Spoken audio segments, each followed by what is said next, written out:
እንኳን ወደ ሲኒማ ቤት በደህና መጣችሁ። ዛሬ በ2020 የወጣውን The Call of the Wild የተሰኘውን ፊልም አብራራላችኋለሁ። የፊልሙ መነሻ ታሪክ በ19ኛው ክፍለ ዘመን መገባደጃ ላይ የተመሰረተ ነው። በሰሜን ምዕራብ ካናዳ የሚገኘው ዩኮን የተባለ ቦታ ከምድሩ በታች ክምር የወርቅ ክምችት እንዳለው ይወራል። ለዚህም ሲሉ ውድ ሀብቱን ለራሳቸው ለማግኘት በማለም በመቶዎች የሚቆጠሩ ሰዎች ከመላው ዓለም ወደ ዩኮን ይጓዛሉ። በዩኮን በረዷማ ተራሮች ላይ በሚጓዙበት ጊዜ አብዛኞቹ ሰዎች ሻንጣዎቻቸውን እንዲሸከሙላቸው ትልልቅ ውሾችን ይጠቀማሉ። የፊልሙ ዋና ገጸ ባህሪ በሴንት በርናርድ እና በስኮች ኮሊ ዝርያዎች መካከል የተወለደ ባክ የተባለ ውሻ ነው። ባክ በሳንታ ክላራ ካሊፎርኒያ ውስጥ ከጌታው ከዳኛ ሚለር እና ከቤተሰቦቹ ጋር ይኖራል። እሱ በከተማ ውስጥ ባሉ ሰዎች ሁሉ የሚወደድና የሚቀናጠል ተጫዋችና የዋህ ውሻ ነው። ከሌሎች ውሾች ጋር ሲነጻጸር ያለው ግዙፍ አካል በከተማው ታዋቂ አድርጎታል። በዳኛው የልደት ቀን ባክ ከቤት ሰራተኛዋ ጋር ወደ ገበያ ይሄዳል። በጎዳናዎች ላይ በብስክሌት የሚሄድ ሰውን ሲያባረር አንድ ሰው በገንዘብ ለመሸጥ በማሰብ ሊጠልፈው አይኑን ይጥልበታል። እቤት ውስጥ ለዳኛው የልደት በዓል በርካታ ጣፋጭ ምግቦች እየተዘጋጁ ነው። ምግብ አሰሪዎቹ ባክ እድሉን ካገኘ ምግቡን በሙሉ እንደሚያበላሸው ስላወቁ ምግቡን በፍጥነት ይደብቃሉ። ዳኛ ሚለር የምሳ ሰዓቱን እንዳያበላሽባቸው ወደ ውጭ እንዲወጣ ያደርገዋል። ከተወሰነ ጊዜ በኋላ የምሳ ጠረጴዛው ከፊት ለፊት ባለው ግቢ ውስጥ ይዘጋጃል እና መላው ቤተሰብ ፎቶ ለመነሳት ይሰበሰባል። ነገር ግን እነሱን ቅር በሚያሰኝ ሁኔታ ባክ ከሁሉም ሰው በፊት ጠረጴዛው ላይ በመድረስ ምግቡን ያበላሸዋል። ሁሉ ጊዜ ለባክ ፍላጎቶች ሁሉ ይስማማ የነበረው ዳኛ በሱ ላይ በጣም ተቆጡ። ማታ ላይ ከቤት ውጭ ይተወዋል። ከገበያ ቦታው የመጣው ያ እንግዳ ሰው ባክን ወደሱ ጠርቶ በአንድ ሳጥን ውስጥ ይዘዋል። ሰውየው ከአንድ ሰው ገንዘብ ተቀብሎ ባክን በፈረስ ጋር ይልከዋል። እሱም እየጮኸ እቤት ውስጥ ያለውን ጌታውን ለመጥራት ይሞክራል። ነገር ግን ምንም ጥቅም አልነበረው። ከጥቂት ጊዜ በኋላ በባቡር ተጭኖ ከትውልድ ቀየው ርቆ ይወሰዳል።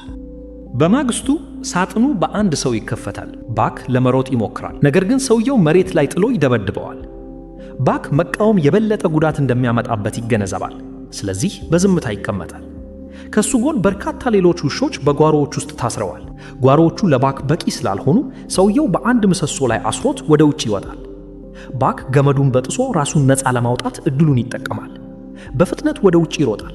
ነገር ግን መርከብ ላይ እንዳለ ሲረዳ ደስታው በአጭሩ ይቀራል። መርከቧ ካናዳ ዩኮን ስትደርስ ትቆማለች። ቦታው ስለተወራው ወርቅ በሚፈልጉ ሰዎች ተሞልቷል። ሆኖም ግን ማንም ሀብቱን ማግኘት አልቻለም። ሙሉ ሕይወቱን በደረቁ የካሊፎርኒያ ምድር የኖረው ባክ በበረዶ ላይ ለመራመድ ይቸገራል። በረዶ መጣል ሲጀምር ግን ይማረካል።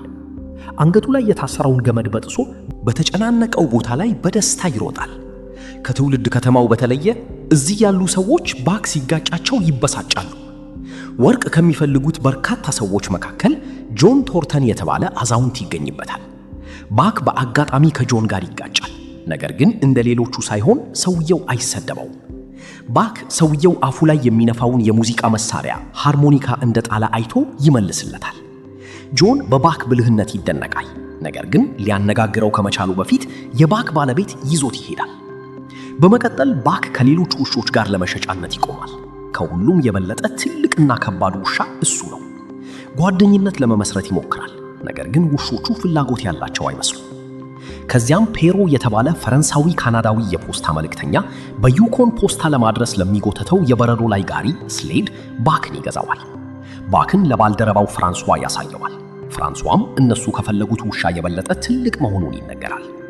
ባክ ከዚያም በጋሪው ላይ ካሉት ቀሪ ውሾች ጋር ይተዋወቃል። እነሱ የሚመሩት ስፒትስ በተባለ ጨካኝ የነጭ ውሻ ሃስኪ መሪ ነው። ፔሮ የትኛውንም ፖስታ በሰዓቱ አድርሶ አያውቅም። ነገር ግን በባክ አማካኝነት ከቀጠሮ በፊት ፖስታ ማከማቻ ቦታ ሊደርስ እንደሚችል ተስፋ ያደርጋል። ውሾቹ ፔሮ የሚናገረውን ባይረዱም ሊጀምሩ ስላሰቡት የ500 ማይል ረጅም ጉዞ ያብራራላቸዋል። ጭነቱን ለመጎተት ባክ የማይወደው የአንገት ማሰሪያ ይታሰርለታል። በመጨረሻም ጉዞ ይጀምራልና ውሾቹ መሮጥ ይጀምራሉ። ነገር ግን በረዷማውን መንገድ የማያውቀው ባክ እንደ ሌሎቹ በፍጥነት ለመንቀሳቀስ ይታገላል። በሆነ መንገድ ይለምደዋል። ነገር ግን በመንገድ ላይ በአንድ ጥንቸል ትኩረቱ ይከፋፈላል። ጋሪው ወደፊት ሲሄድ ባክ አቅጣጫውን ይለውጣልና ሙሉውን ጋሪ ይዞ ከገደል ላይ ይወድቃል። ስፒትስ ስላደረገው ሞኝነት ይጮህበታል። ሆኖም ፔሮ ባክን ከቡድኑ ጋር እንዲቀጥል ያበረታታዋል። በቀኑ መገባደጃ ላይ ባክ በጣም ይደክመዋል። ማታ ላይ በአንድ ካምፕ ውስጥ ለማረፍ ይቀመጣሉ። ባክ ውሻ በበረዶ ላይ እንዴት እንደሚተኛ አያውቅም እና በጣም ይበርደዋል። ፍራንሷን ከድንኳኑ ውጭ ገፍቶ ከአዲሱ ጌታው አጠገብ በምቾት ይተኛል። ነገር ግን ፍራንሷ መልሶ ያባረረዋል። በዚያን ጊዜ አንድ የሚያምር ጥቁር ተኩላ ያያል። ተኩላው በጉዞው ሁሉ ሊረዳው የመጣ ጠባቂ መልአኩ ነው። በማግስቱ ወደ ተንሸራታች የበረዶ ምድር ሲደርሱ መሮጥ ለባክ ይበልጥ አስቸጋሪ ይሆንበታል። በሌሊት ውሾቹ ለእራት ለእያንዳንዳቸው አንዳንድ ዓሣ ይሰጣቸዋል። መሪው ስፒትስ አንዱን ውሻ አስፈራርቶ ድርሻውን ይወስድበታል። ባክ ግን ዓሣውን ለዚያ ምስኪን ውሻ ሰጥቶት ይሄዳል። ሌሎች ውሾች የእሱን ደግነት አይተው በአድናቆት ይመለከቱታል። አንድ ቀን ከረጅም የሥራ ቀን በኋላ ውሾቹ ይጠማሉ። ነገር ግን ስፒትስ ሌሎች ከትንሿ ኩሬ እንዲጠጡ አይፈቅድላቸውም። ባክ ትንሽ በረዶ ሰብሮ ለሌሎቹ ኩሬ ይፈጥርላቸዋል። እነሱም ከስፒትስ ይልቅ ባክን ማክበር ይጀምራሉ። ይህም ስፒትስን በጣም ያናድደዋል። ጊዜ እያለፈ ሲሄድ ባክ በበረዶ ላይ እንዴት መሮጥ እንዳለበት ይማራል። በሱ ምክንያትም ጋሪው ከመቼውም ጊዜ በላይ በፍጥነት ይንቀሳቀሳል። አንድ ቀን ሊያቋርጡት የሚገባ የቆመ ሐይቅ ላይ ይደርሳሉ። ፍራንሷ በሐይቁ ላይ ስንጥቆች መኖራቸውን ለማረጋገጥ ትሄዳለች። ነገር ግን በአጋጣሚ አንዱ ውስጥ ትወድቃለች። ፔሮ እሷን ለማዳን ይሮጣል። ነገር ግን ባክ ይቀድመዋል። ወደ ሐይቁ ውስጥ ዘሎ ፍራንሷ ጋር ይደርሳል። አሁን ግን እሱ ራሱ ውስጧ ይጠፋል። ልክ በዚያን ጊዜ ጥቁሩ ተኩላ መንገዱን ያሳየዋል እና ፍራንሷን ወደ ላይ ማውጣት ይሳካለታል። ፔሮ የባክን መጥፋት አይቶ ይጨነቃል። ነገር ግን ከጥቂት ሰከንዶች በኋላ ከጎኑ ይታያል። ስፒትስ በቅናት ሲመለከታቸው፣ እሱ ግን ባክን ያቅፈዋል። በኋላ በሌሊት ፍራንሷ፣ ባክና ፔሮ በእሳቱ ዙሪያ ተቀምጠው ያወራሉ። ፍራንሷ ለባክ እንደነገረችው የፔሮ የህይወት ትልቅ ምኞት ደብዳቤዎቹን በሰዓቱ ፖስታ ማከማቻው ማድረስ እንደሆነ ትነግረዋለች። አክላም ፔሮ በእውነት በባክ እንደሚያምንና ህልሙን ሊፈጽምለት የሚችለው እሱ ብቻ እንደሆነ ትናገራለች። ስፒትስ ሲያወሩ ከሩቅ ሆኖ ይመለከታል እና ቅናት ያሸንፈዋል። ቆይቶም በቡድኑ ፊት ለፊት ባክን ይገዳደረዋል እና በጭካኔ ይመታዋል። በመጨረሻም ባክ በድካም ምክንያት ራሱን ይስታል።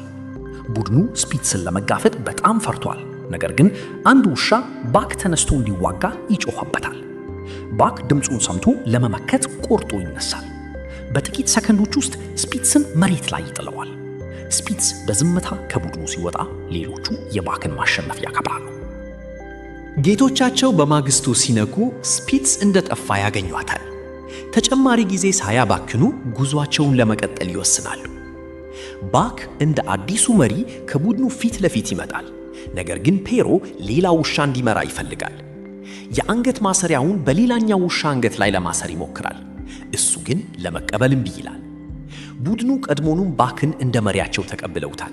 ስለዚህ ፔሮ በዝምታ ማሰሪያውን በሱ ላይ ያስራል። ከመቼውም ጊዜ በላይ በፍጥነት በመሄድ ጉዟቸውን ይቀጥላሉ። ነገር ግን በመንገድ ላይ የበረዶ አውሎ ነፋስ ያጋጥማቸዋል። ፔሮ ባክ አቅጣጫውን ወደ ግራ እንዲቀይር ይጠይቀዋል። ነገር ግን ባክ ጠባቂውን በቀኝ በኩል ያየዋል እና ወደ ቀኝ መሄድ እንዳለባቸው ይገነዘባል። የፔሮን ትዕዛዝ ሳይከተል በመቅረት ሰዎችን ሁሉ ከአውሎ ንፋሱ ያድናቸዋል። ከጥቂት ጊዜ በኋላ በመጨረሻ በሰዓቱ ፖስታ ማከማቻው ይደርሳሉ። ፔሮ ደብዳቤዎቹን ለሰዎች በማሰራጨቱ እጅግ በጣም ደስተኛ ነው። ከአንደኛው ጎጆ ውስጥ ጆን ቶርተን ስለ ሞተው ልጁ እያሰበ ለሚስቱ ደብዳቤ ይጽፋል። ጆን ደብዳቤውን ለማድረስ ሲሰጥ ባክን ይለየዋል። ፔሮ ደብዳቤ ይደርሰዋልና የፖስታ መንገዱ በቴሌግራፍ እየተተካ መሆኑን ይረዳል። ስለዚህ የሱ አገልግሎት ከአሁን በኋላ አያስፈልግ። ሳይወድ ውሾቹን ለአንድ ሱቅ ይሸጣል። ይህም ባክን ያለ ጌታ ያስቀረዋል። በመቀጠል ሃል የተባለ ሰው አይኑን ውሾቹ ላይ ጥሎ ሻንጣ ለመሸከም ይገዛቸዋል። ውሾቹን በብዙ ሻንጣዎችና በአንድ ሴት በተሞላ ጋሪ ላይ ያስራቸዋል። ክብደቱ ውሾቹ ሊቋወሙት ከሚችሉት በላይ ነው። ነገር ግን ሃል ወደ ኋላ ማለት አይፈልግ። አማቹን ቻርለስን ውሾቹን እንዲመታ ይጠይቀዋል። ነገር ግን ጆን በመንገድ ላይ ያስቆማቸዋል። በጥቂት ሰዓታት ውስጥ የበረዶ አውሎ ንፋስ እየመጣ ስለሆነ ጉዞውን እንዳይጀምሩ ይመክራቸዋል። ሃል ምክሩን ሳይቀበል ውሾቹ ሻንጣውን እንዲጎትቱ ያደርጋል። ብዙም ሳይቆይ ይደክማቸዋልና በክብደቱ ምክንያት መሬት ላይ ይወድቃሉ። ይህም ሃልን የበለጠ ያናድደዋል። ጠመንጃ አውጥቶ ባክን ገድሎ ለመጣል ይዘጋጃል። ነገር ግን ጆን እንደገና ያስቆመዋል። የተናደደው ሃል ባክን ከጆን ጋር ትቶት ከሌሎቹ ውሾች ጋር ጉዞውን ይቀጥላል። ጆን ባክን ወደ ቤት ወስዶ ይንከባከበዋል። ማታ ላይ መጠጥ ቤት ሲሆኑ ሃል ውሾቹ በመጥፋታቸው ጆንን ተጠያቂ በማድረግ ያጣቀዋል። ባክ ጌታውን ያድናልና ከሱ ጋር ወደ ቤት ይመለሳል። በማግስቱ ጆን ስለሞተው ልጁና ከካርታዎች በላይ ወደ ሆነ ቦታ ለመጓዝ ስላለው ምኞት ይነግረዋል። ከዚያም ባክን ከሱ ጋር በጉዞው ላይ እንዲሳተፍ ይጋብዘዋል። በጀልባ ተነስተው ለብዙ ቀናት ይጓዛሉ። እቤት ውስጥ ሃል ካርታውን ያገኘዋል እና ጆንና ባክ ወርቅ ፍለጋ እንደሄዱ ይገነዘባል። ይህ በእንዲህ እንዳለ ጆንና ባክ በብልሽት ምክንያት ጀልባዋን ትተው በእግራቸው ይጓዛሉ። ከብዙ ቀናት በኋላ በመጨረሻ ማታ ላይ ወደ አንድ አሮጌ ጎጆ ይደርሳሉ። ባክ ከጫካ ውስጥ የተኩላዎችን ጩኸት ይሰማል። ነገር ግን ጆን እነሱ አባቶቹ እንደሆኑ በመንገር ያረጋጋዋል። በማግስቱ ጆን በወንዙ ውስጥ ሲታጠብ አንድ የወርቅ ቁራጭ ያገኛል። በመጨረሻም ሁሉም ሰው የሚፈልገውን የዩኮን ሀብት አገኝቷል። ባክ አንዲት ነጭ ተኩላ ወደ ጫካው ስትሮጥ አይቶ ሊከተላት ይወስናል።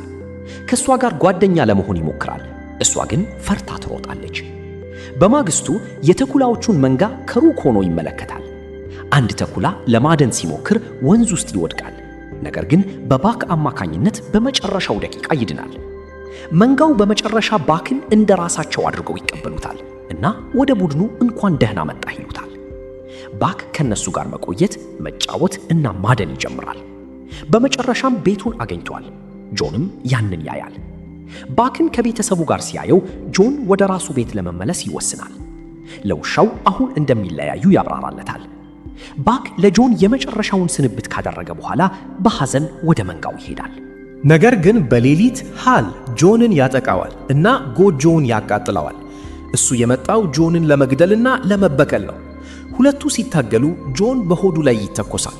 ሃል ሊገድለው ሲል ባክ በመጨረሻ ለጌታው እርዳታ ይደርሳል። ሃልን ይዞ ወደሚቃጠለው ጎጆ ውስጥ ይጥለዋል። ይህም ለአንዴና ለመጨረሻ ጊዜ ያጠፋዋል። ከዚያም እየሞተ ካለው ጆን አጠገብ ይቀመጣልና የመጨረሻውን ትንፋሽ እስኪወስድ ድረስ ከሱ ጋር ይቆያል። በማግስቱ ነጩ ተኩላ ልትወስደው ትመጣለች እና ወደ ጫካው ይዛው ትሄዳለች። ጊዜ እያለፈ ሲሄድ ባክ ከነጩ ተኩላ ጋር ልጆችን ይወልዳል። መንጋውን ይመራል እና ፍርሃታቸውን እንዳይሰሙ ያስተምራቸዋል። ባክ አሁን የራሱ ጌታ ሆኗል።